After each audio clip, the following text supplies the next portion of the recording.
जय शिवराय मित्रांनो, खरीप हंगाम 2025 मध्ये राज्यात शेतकऱ्यांचं मोठ्या प्रमाणात नुकसान झालेलं आहे आणि नुकसानग्रस्त झालेल्या जिल्ह्यामध्ये एक महत्वाचा असा जिल्हा म्हणजे बीड. राज्यामधील सर्वात जास्त नुकसान भरपाईसाठी पात्र झालेल्या शेतकऱ्यांचा जिल्हा आणि या जिल्ह्यामध्ये नुकसान भरपाईच्या वाटपामध्ये घोटाळा झाल्याच्या बातम्या प्रसार माध्यमाच्या माध्यमातून प्रसारित केल्या जात आहेत.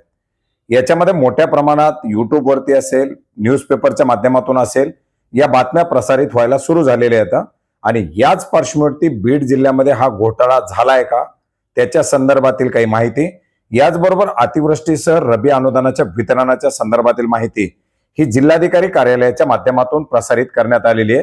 त्याच्या संदर्भातील एक अधिकृत अशी प्रेस नोट जिल्हाधिकारी कार्यालय बीड यांच्या माध्यमातून काढण्यात आलेली आहे. तर नेमकी काय या प्रेस नोटच्या माध्यमातून माहिती देण्यात आलेली आहे हेच आपण या ठिकाणी समजून घेण्याचा प्रयत्न करणार आहोत. मित्रांनो, एकंदरीत आपण जर पाहिलं तर 2024 मध्ये जालना जिल्ह्यामध्ये अतिवृष्टी अनुदानामध्ये मोठ्या प्रमाणात घोटाळा झाला अशा प्रकारच्या चर्चा झाल्या, त्याची चौकशी लागली, काही दोषी त्याच्यामध्ये आढळून देखील आले. आता बीड मध्ये सुद्धा अशाच प्रकारे काही बोगसगिरी करण्यात आलेली आहे किंवा लाभार्थ्यांच्या नावावरती आट्यावरती जमीन नसताना त्यांची जमीन दाखवण्यात आलेली आहे.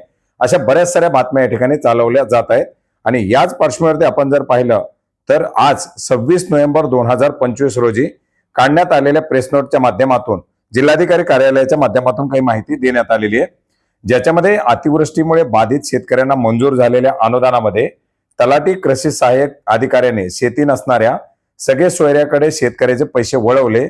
50 कोटीपेक्षा जास्त रक्कम अधिकाऱ्यांनी हडप केली. ज्यांच्या नावावर शेती नाही त्यांच्या नावावरती आट्यावरती दुसऱ्याचे नाव दाखवून रक्कम जमा करण्यात आली. अशा स्वरूपाची बातमी वर्तमानपत्रामधून प्रसारित करण्यात आलेली आहे. या अनुषंगानं बीड जिल्हाधिकारी कार्यालयाच्या माध्यमातून खालील प्रमाणे खुलासा करण्यात आलेला आहे.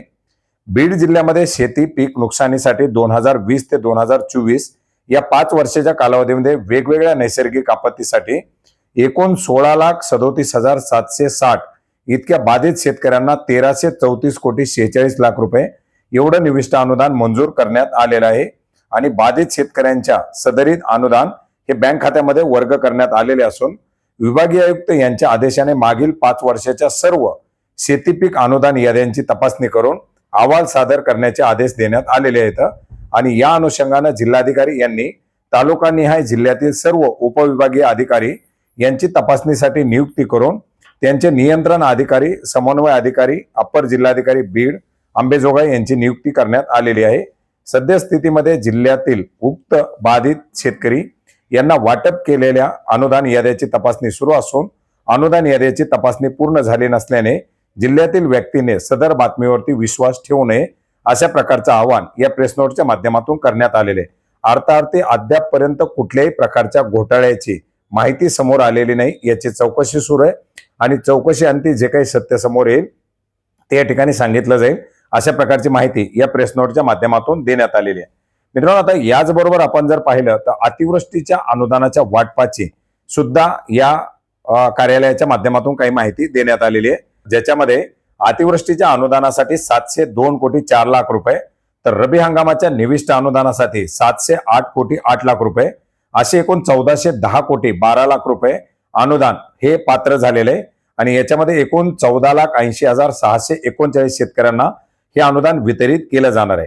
त्याच्यापैकी जवळजवळ 6,85,549 शेतकऱ्यांच्या खात्यामध्ये 440 कोटी 51 लाख रुपयाची रक्कम वर्ग करण्यात आलेली आहे.